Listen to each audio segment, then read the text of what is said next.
울도 담도 없는 서운함에 금낭화가 울타리를 치고 꽃빛을 하얗게 지운 할미꽃이 길을 놓았다.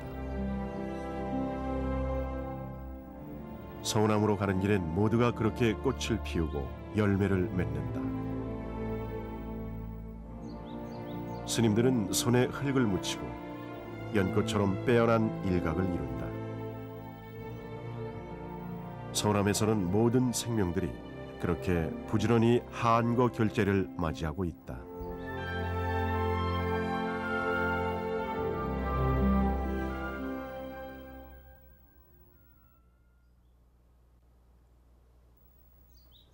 저 산이었을까? 부처님이 영산회상을 이루었던 곳이.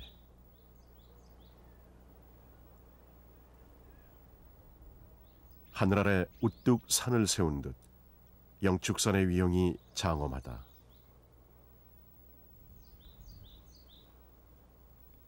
그 영축산 아래 나지막한 둔덕에 통도사 서운함이 있다. 서운함의 역사는 오래이나 대중 곁으로 다가선 것은 근래의 일이다. 반증이라도 하듯 널찍하게 만들어진 당우들이 시원하다.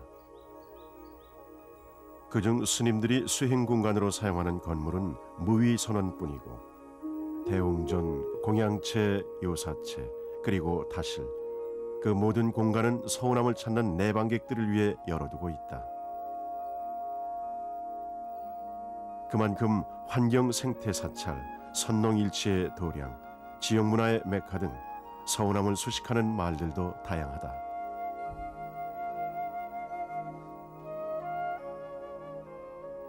옛 모습을 간직하되 세상을 향해 기꺼이 산문을 열어두었던 까닭이다.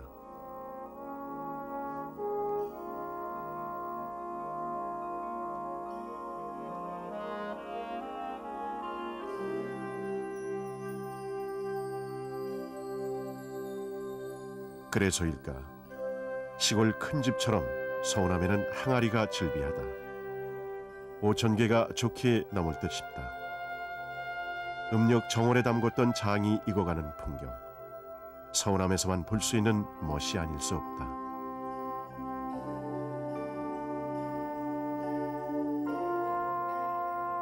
서운함의 장은 여러 면에서 특별하다. 전통 재래 방법을 따르면서도 산속의 공기가 통하도록 황토 가옥에서 발효를 시켰고 소금은 3년 동안 간수를 뺀 것만 사용했다. 그 외에 10여 가지의 약재를 따로 넣어 이렇게 숙성시키고 있는 것이다.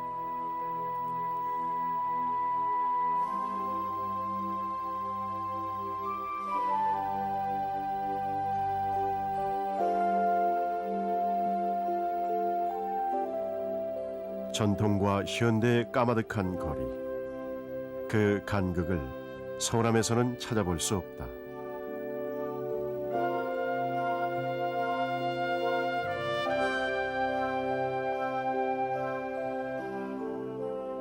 기도하듯 정진하듯 옛 길을 닦아 멋들어진 새로운 길로 만들어내고 있는 것이다.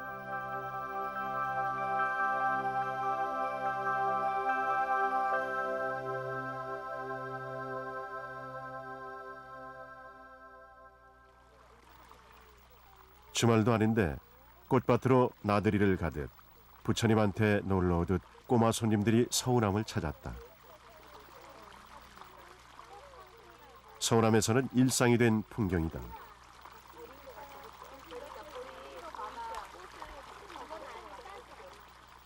빨간 꽃은 금낭화, 노란 꽃은 창포. 걸음마를 배우듯 인사를 나눈다.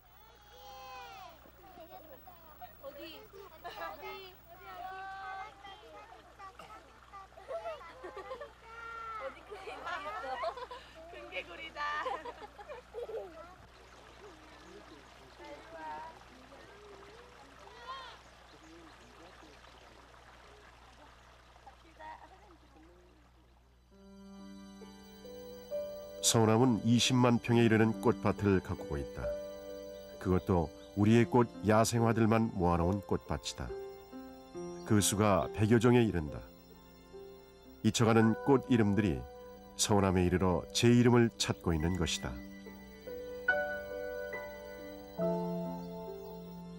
금낭초롱, 매발톱, 애기나리, 구름꽃, 그리고 창포 붓꽃.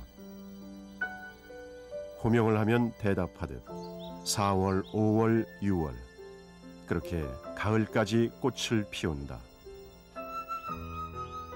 그 즐거움을 회향하듯 서운함에서는 올해로 5번째 들꽃 축제를 열었다. 꽃밭에서 법회를 갖고 시도 낭송하고 이 꽃으로 염료를 만들어 빛 고운 옷도 열어볼지어 전통 염색전도 열었다.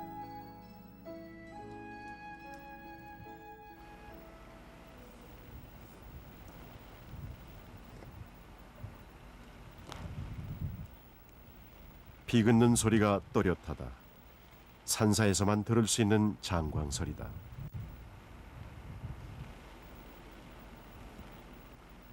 비는 분별하지 않고 하나로 내리는데 다만 그 비를 맞는 이들이 차별하여 많이 받고 적게 받을 뿐이다.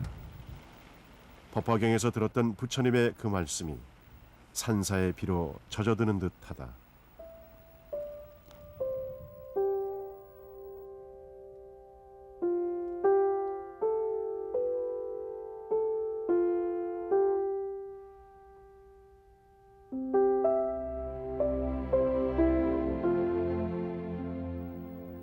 이렇게 비가 내리던 날, 옛 선사는 말했다. 하마터면 저 빗소리에 내 마음을 빼앗길 뻔했노라.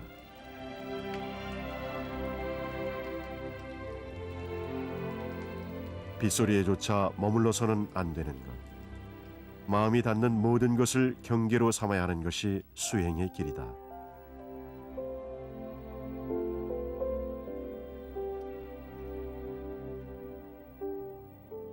그렇게 차별하지 않는 마음을 향해 수행자들은 정진의 고삐를 단단히 여미어 간다.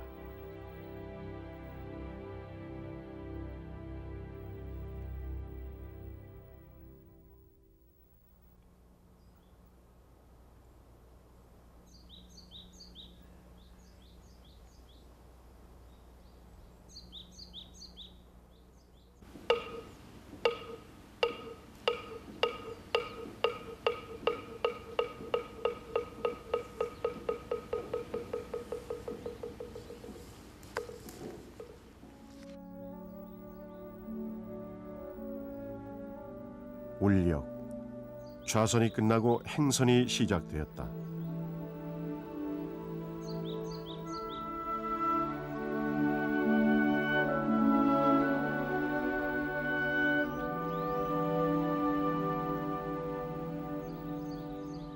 수행자의 빈손에 호미가 하나씩 들려있다. 잡초는 끊어내고 생명은 돋아주고 오직 그렇게 할 뿐이다. 무엇을 얻고자 나선 길이 아니다.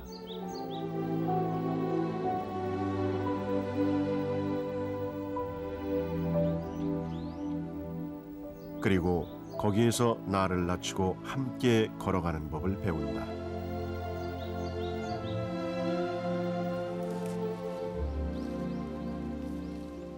옛날에 백장선사가 백장청부의 일부장이면 일부식이라는 말이 있는 것부터 시작해서 역대 선원에서 혹은 대중초소에서 다 울력을 해왔습니다.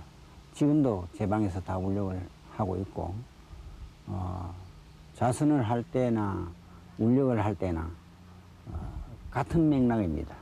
앉아서 참선을 하면은 좌선이고 다니면서 하면은 행선이고 일하면서 공부를 해도 공부가 여전히 돼야 되거든요. 그래서 선농일치라 뭐 다선 일미다 뭐 그런 이야기를 많이 하잖아요. 그래서 수행을 제대로 하는 분들은 어떤 일을 해도 그게 크게 방해를 받지 않습니다. 행주자와 어묵동정. 생각과 몸을 나란히 하는 어찌 보면 가장 어려운 정진의 시간인 셈이다. 선농일치의 도량에선 일하는 가운데 청법이 이루어지고 그렇게 꽃밭 법회가 열렸다. 이것도 풀이고 이것도 풀이고 이것도 생명이고 이것도 생명인데 이걸 왜 매야 되는 거야. 그런 의문도 품어봐야 될 거 아니야. 우리가 번뇌단 지혜장 보리생이거든. 번뇌를 끊게 되면 지혜가 길어나고 지혜가 길어나면 보리가 나는 거라. 그래서 이것도 하나의 잡초를 맬 때 이 번뇌를 끊는다. 또 이 꽃이나 곡식을 키울 때 성장하는 걸 보고 나의 그 지혜를 증장시킨다. 여기서 꽃이 피고 열매가 여는 걸 보고 나도 과를 이뤄야 된다. 과만 성불이거든. 과가 차야 그 성불이 되거든. 그래서 모든 것이 다 이 공부하고 연결이 되는 거라. 반리랑을 일구는 것은 경장을 넘기고 있는 거라. 그래서 여기에 모든 게 다 들어있는 거라.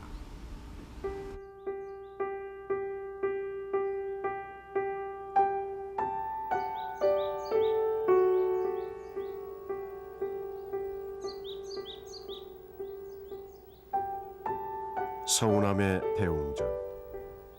도량을 굽어보듯 2층 법당을 주불전으로 삼았다.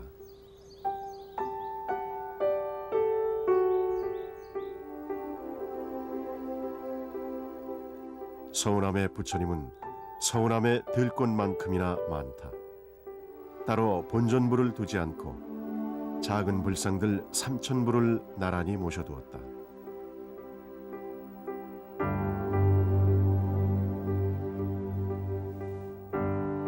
서운함 성파 스님이 5년여 세월 한 분 한 분 직접 빚고 도자로 구워 조성한 도자 불상이다. 번뇌를 사르듯 정진하듯 1300도의 열기를 딛고 나선 모습이다. 끝없이 차별하고 분별하는 중생들을 제도하듯 그 모습도 다양하다.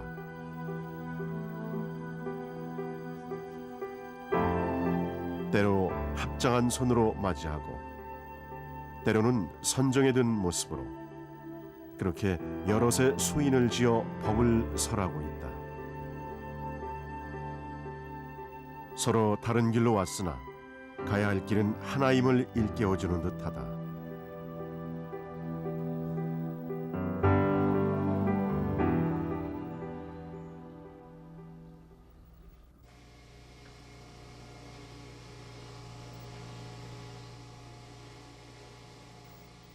지금도 스님은 방선 시간이면 틈틈이 가마를 찾는다.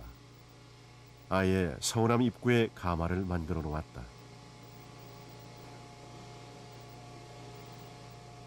들꽃이 대중과 소통의 길이 된 것처럼 서운함의 가마도 이미 대중들에겐 사찰의 공방처럼 정겨운 문화의 장이 되고 있다. 스님이 일군 또 하나의 결실이다.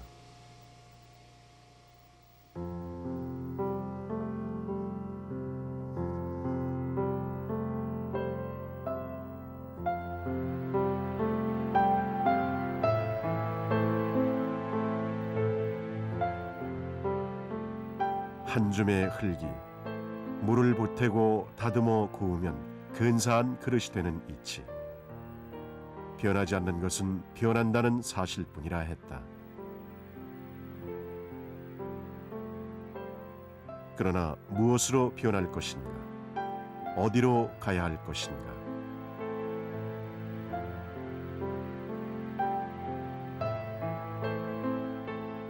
그 뜻을 스님은 도자를 통해 참고하고 대중에게 전하고자 했다. 도자기를 만드는 흙이 아주 미세한 먼지입니다. 그 먼지가 결합이 돼가지고 이런 용광로에 들어가서 완전히 완벽한 부정을 거쳐서 다시 태어나는 것이 도자기거든요.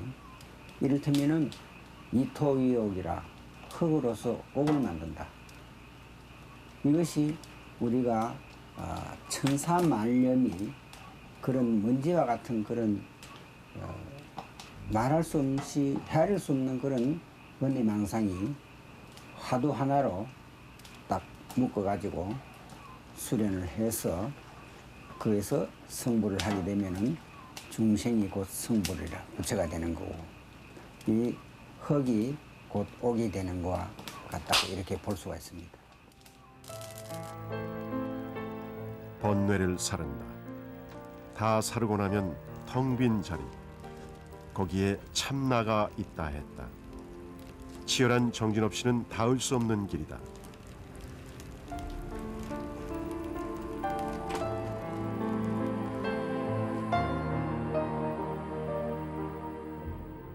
알고도 못하는 것이 중생의 큰 어리석음이라고 했다. 수없이 일어나는 의심들, 주저하는 망설임들. 그 고뇌를 아는 듯이 스님은 팔만대장경을 도자로 구워 서울암에 모셔두었다. 그 경판수가 16만 장에 이른다.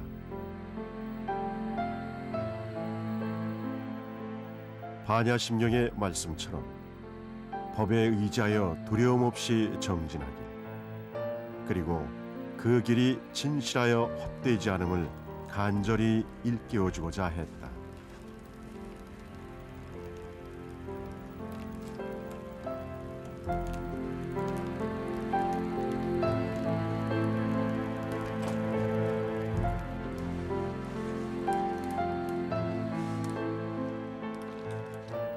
그 잠들지 않는 서원으로 서운함은 어두운 밤 법등을 밝힌다.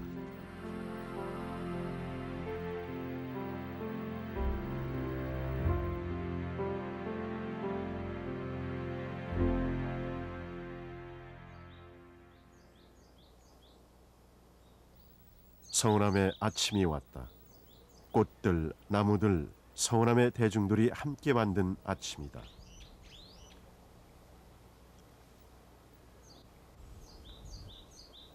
7가지 보시 가운데 그 으뜸이 편안한 얼굴이라 했다.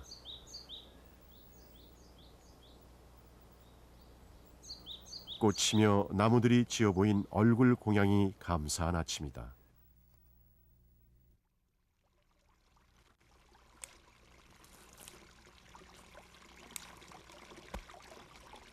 올 단어 전에 쑥은 아주 약이거든. 팔팔 끓는 물에 살끔 이렇게 휘둘려 가지고 건지가 말리고만 파랗게 되는 방법이 있어. 그래 가루 빻아놨다가 1년 내에 필요할 때 먹으면 되거든. 자연이 베푸는 것이 어디 얼굴 공양만이겠는가. 한 끼 공양이 되고 평생 수행의 밑거름이 되어준다. 그래서 스님들은 공양 때마다 이 음식이 어디에서 왔는가 오관계를 외우며 감사한 마음을 놓지 않는다.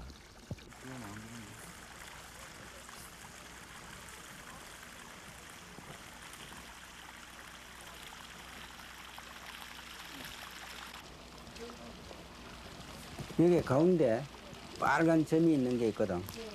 그거는 남계연이라 하는 거고 외계연이라 하는 거고 빨간 점 없는 게 있고 그래.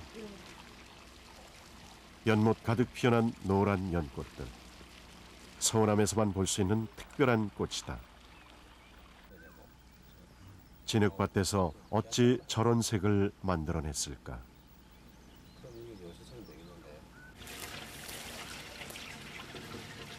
야생화 중에서 보기도 좋지만은 먹는 것도 많거든. 오늘 이거 특별히 꽃비빔밥을 한번 해보지 뭐. 이파리도 그 속에 예.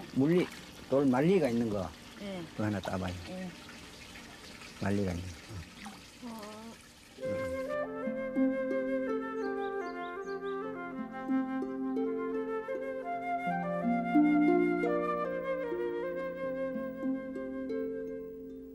오늘의 공양은 서운함만의 특식 꽃 비빔밥이다. 사시 공양을 앞두고 준비가 바쁘다. 저리도 고운 것을 꺾어 어떻게 먹을까. 부처님 전에 꽃 공양 올리듯 공부하는 스님들을 걱정하는 그 마음이 거기에 있다.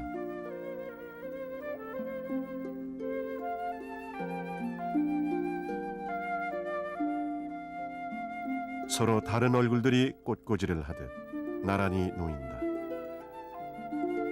하나하나가 더해질 때마다 그 모습이 새롭다. 이 한 그릇의 공양에서 서로 다른 우리가 만나 이뤄가야 할 아름다운 풍경을 배운다.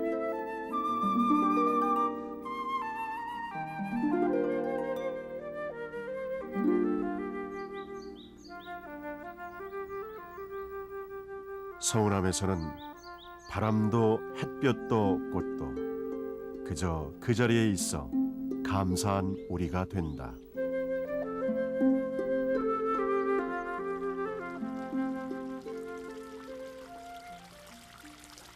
아따 붓꽃, 꽃창포. 창포도 참 잘 됐고.